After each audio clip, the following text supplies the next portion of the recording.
villages. 1370 AM, 96.3 FM, The Source.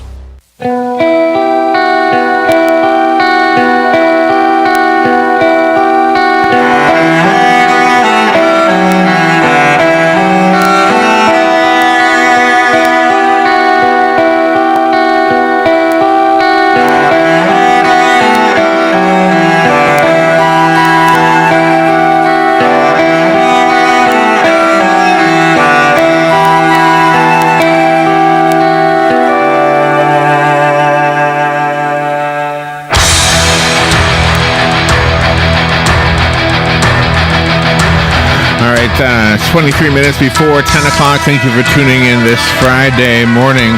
Miriam Boeri is on the phone. Boy, I hope I said her name right. She's an associate professor of sociology at Bentley University, a researcher, and her book, I think, is a true story. It's called Hurt, Chronicles of the Drug War Generation, and she's going to tell us about the impact of punitive war on drugs and the hurting generation of people our age, Robin, that were seduced into using drugs, I guess you might want to say, and not to blame somebody else for our own behaviors, but I think that was part of it. Miriam Boeri. Good morning, Miriam. How are you? Good morning. Thank you for having me. Oh, you're welcome. And yes, you did pronounce my name correctly, yes. Oh, thank you for that. And where are you calling from? I'm actually visiting Fort Lauderdale right now. I'm going to have a talk at a treatment center pretty soon. Oh, is that right? So what is the story about? Is it your story? Well, it is partly the story of my brother, who became addicted to opioids when he was 12 years old. 12? And wow. Yes, 12. And this is not unusual because pills were around at that time, and they become very popular recently as well. So if there are pills in your medicine cabinet and there are young people, preteens or teenagers, they're very likely to get into your medicine cabinet and find pills, which is how my brother started as well. But he was a baby boomer, so I looked at his life over time. I became a researcher, a sociologist, and I got a grant to study older drug users.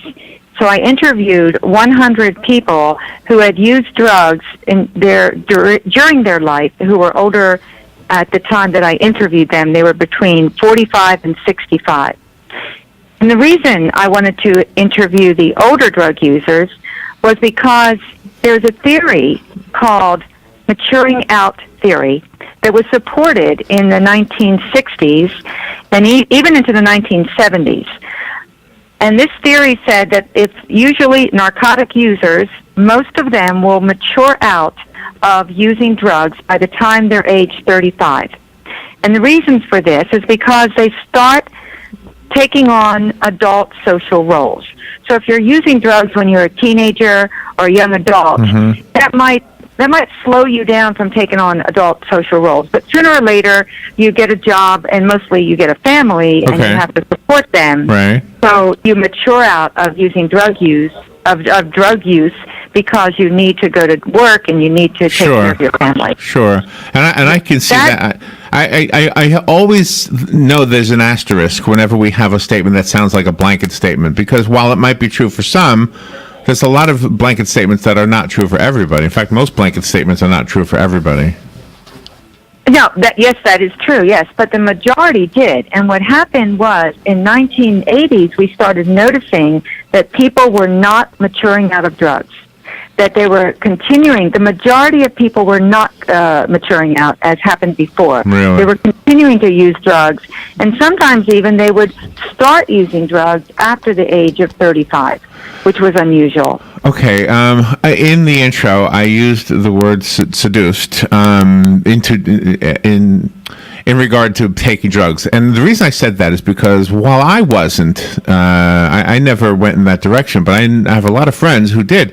And I think what happened was, and I'm a baby boomer, and I think it was, rock and roll bands all had this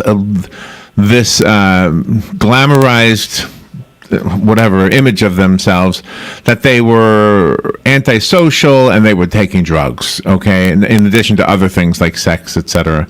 And so if you were admiring that lifestyle, you might say, you know what, Mick Jagger does it. How bad could it be? And next thing you know, you're hooked on something. Yeah, well, it's true that the social context is very, very important, and I talk about that in my book a lot. But people are continuing to take drugs, and they're also taking drugs for different reasons.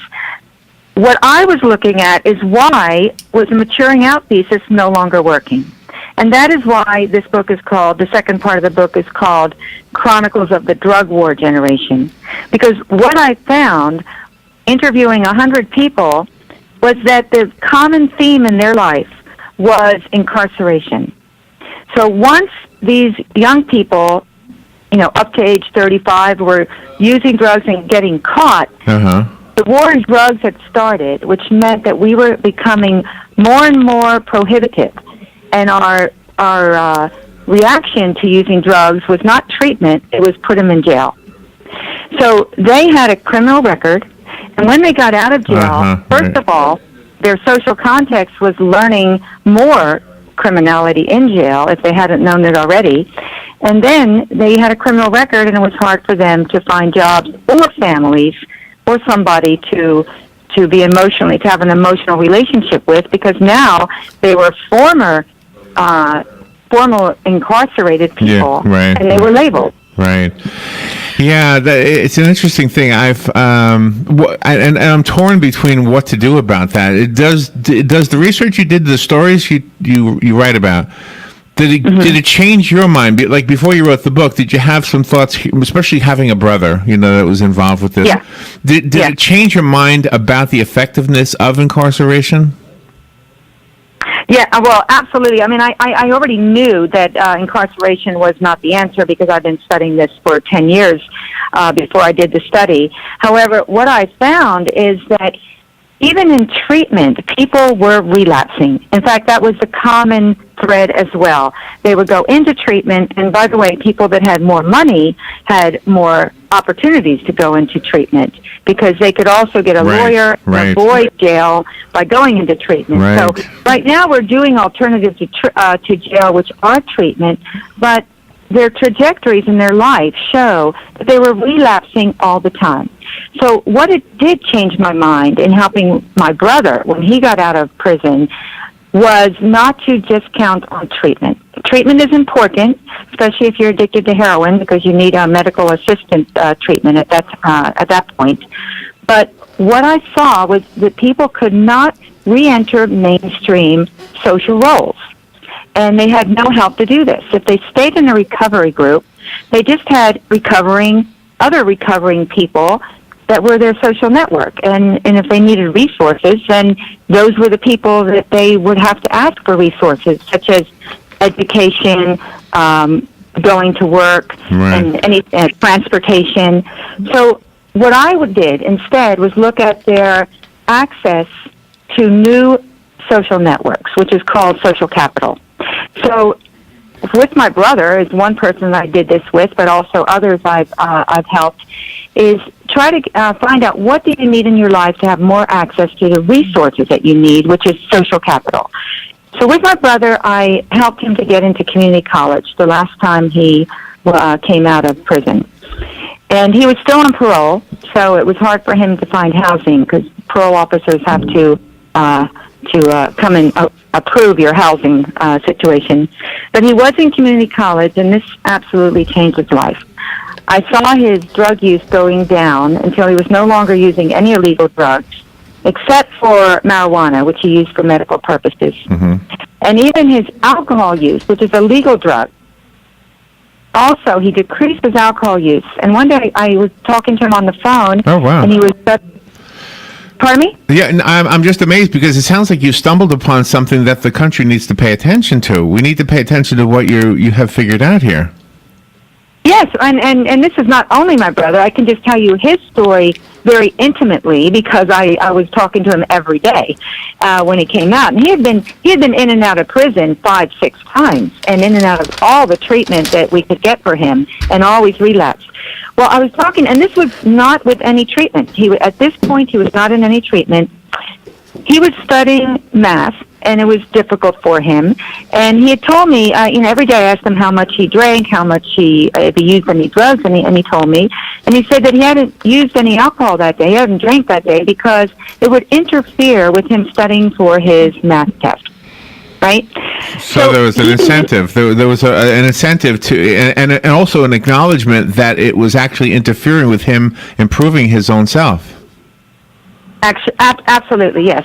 And he had been in treatment so many times that he always told me the mantra that he was an addict. He said, I'm an addict, I'll always be an addict.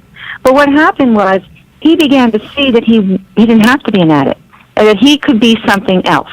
And at the end of his community college, he wanted to be a drug addiction counselor. Oh, wow. That's pretty amazing. This happens a lot to people that do find because he wants to help. He wants to help other people the way you helped him. Right. I want to get back to what you have already said to us, but I wanted to step back a second and ask a question.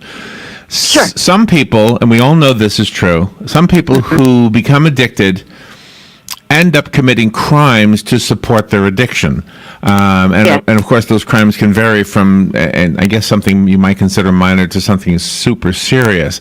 Now, once that happens, once they cross that line, there's not a whole lot of sympathy or even empathy from society. We don't, somebody who murders somebody because they were high on heroin, we don't care. We say, we don't care why you did it, you're going to be in jail for the rest of your life.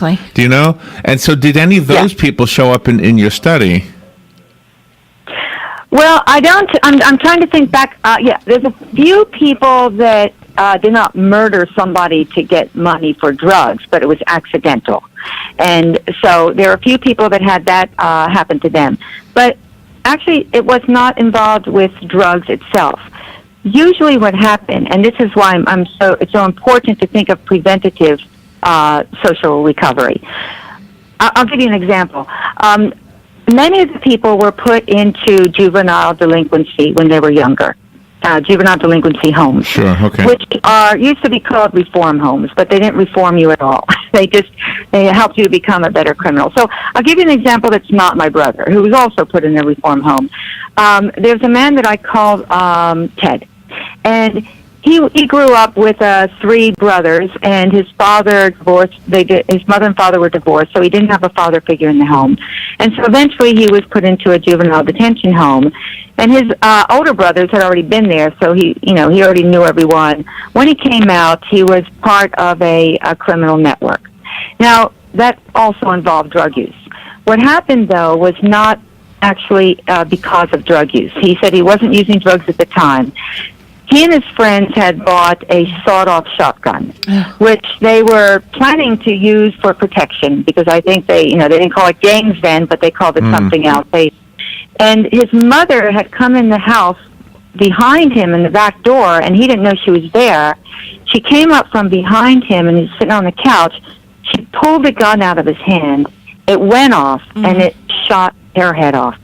Oh. And he became a drug addict after that happened. He described this story to me, and I felt like I was there, because he had described it in such detail. And we were sitting very close, and I could see the tears just forming in his eyes. And this was 50 years later. I looked up, and this is a true story. I looked it up and found it in the newspaper, because some people say, "Do you believe these stories?" Right? So he was put in a mental prison, a prison for mental health. He said he never really got any mental health treatment. Mainly, he remembers a lot of doctors that he thinks were students came in and questioned him. There was a long table, he said, and there were 5 or 6 doctors around that were questioning him, but he didn't get any treatment. Miriam, I have a question for you. Was he blaming himself? No, he was blaming himself, yes, over and over again. And that's very important that no one that I interviewed blamed anyone else but themselves. And that's important to me, because I think I'm the one that's saying that he did not get this. I found this out by asking his entire story, and I'm glad you asked me that. He thought it was him, that he was a bad person. Who would do this to their mother, he said over and over again. And he didn't do it. It was an accident, first of all. He was with a group of people that he met because he was in juvenile detention home, which, by the way, other countries do not put juveniles in prison. They don't do that. They find other ways of dealing with young people that are in trouble. Well, we don't do that in Florida either, if I could interject something. In the state of Florida, the philosophy on how to deal with anybody who violates the law under the age of 18 is to rehabilitate. Over the age of 18, it's to punish. And so we do have programs, and they're not all. A juvenile detention center in Florida is a holding facility until a court date. And then once the court date, then a judge decides whether that kid is going to go either to a camp like ECAL E2 in the Ocala National Forest or to a very secure facility, which is akin to being a prison. So there are some of those that do end up in those kind of circumstances. But there is, for your sake, Miriam, I don't know if you're a Florida resident or not, but in the state of Florida, I can't speak for other states, but we do have programs that at least attempt to prevent a juvenile from having a record that follows them the rest of their lives. Yeah, well, that's wonderful, and I know that there are changing laws in every state now, but the important thing is that when they come out, that you have them connected to other social networks that are not the networks they formed when they were in the detention homes or whatever camp they were in. Right. Oh, that's because absolutely they need true. to have. Yeah, that's what. And so I'd like to just bring up another program that has been working in Portugal for 15 years now. I don't know if you heard that Portugal decriminalized all drugs 15 years ago. And the reason for doing that is they had the worst heroin problem in all of Europe, which was increasing the rates of AIDS and AIDS deaths farther than any country in Europe had. So the public health director said that we have to do something different. And so he did research and found out that decriminalization worked in some programs. So he did this across the country of Portugal. So what this meant was that he took drug crime out of the criminal justice system and didn't make it a crime. He made it a condition. He called it, we construct these terms anyway. He called it a disease. Some people had a disease. Other people had a condition. Well, can I ask you? I just want to ask you a question about that. Did they decriminalize use or decriminalize the sale of, or both? No, just use, not sale. Just no, use. So it's still. If you sold it, then you went to. Okay, so it's still against the law in Portugal to sell it, which is what I thought. Okay, which means that if I buy it, then I've broken the law by buying it because I'm part of the problem by supporting somebody who is selling it. Well, I believe that if you're buying it for your personal use, I don't know if they actually put you in jail for buying it. All I know is that if you were caught with personal use, you would go before a commission that was called the Dissuasion Commission. And that was made up of professionals in healthcare, social work, and public health. Yeah. And they were from the community, and they would listen to your story, and they'd find out what you needed. If you needed treatment, you would get treatment, and you would get free treatment. Yeah. They would tell you where to get that. Yeah, by me pointing out what I just did, I in a way, and I apologize for this, I'm nitpicking a little bit because I really think think the bigger story that you're trying to tell is really a great story, and it's a great opportunity for us to learn from a lot of work that you've done. So I want to be fair to the book and make sure people can figure out how to get it. I found it on Amazon. You've got some really great reviews on Amazon. If you're looking at the podcast, that's the cover of the book on the podcast of the show right now, which will be up as a recording once we're done. So have you had a whole lot of... When did the book come out? It was released in November 20th, so It hasn't been a month. So very new. But it's very new. Yeah, and I'm just starting to, with some of my colleagues that are interested in this, I am starting a nonprofit called Social Recovery Incorporated, so that we could spread awareness of how to promote the social recovery approach, which I talk about in the book. which I just told you about with my brother as well. But both you and your brother were extremely fortunate because he accepted your help and you were willing to help. Some people don't want help and they try to fight it, and then they can't be helped ever. Yeah, well, I think that the term help is a little difficult because help means different things to different people. I think what my brother and I were doing, and I've done this with other people too, is ask if I could be their friend, right? And so if they were a friend of mine, I would do things with them that I would normally do with any of my friends. For example, I am a friend now to a formerly homeless man who I met in my research, and he now has a home. But we do things together. Like he likes to play pool. I didn't know how to play pool. He taught me how. So when I don't. So I meet him like maybe once a month, and we'll go out to eat, and usually at a place that has a pool table, and we'll play some pool. And since he was formerly homeless, he didn't have many friends at the time, so I would try to take him to places that I would go to, like maybe book readings or something, where he could meet other people that are outside the networks of people that he knew before. And that's exactly what happened. I've done this with other people as well. I took them to, let's say, spoken word. And I remember one man in particular that was had a terrible abuse situation as a child, and did become a drug user, and was in drug court.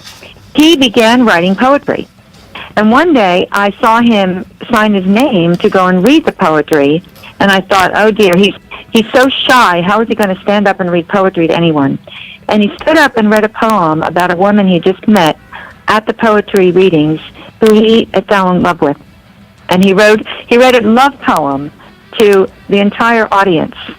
And this was a person that before was so shy he could not look you in the eyes. Wow.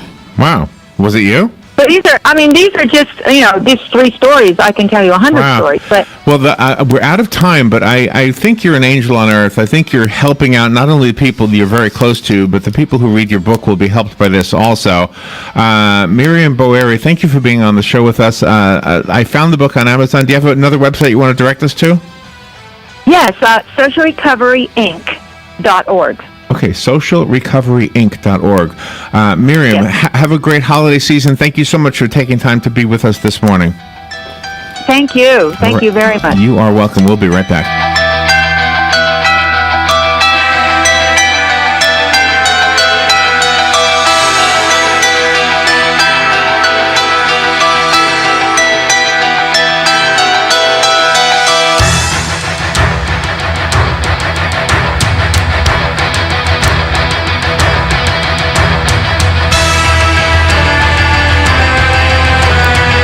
Broadcasting from the Paddock Mall Studios, this is WOCA, Ocala, Gainesville, The Villages, 1370 AM, 96.3 FM, The Source.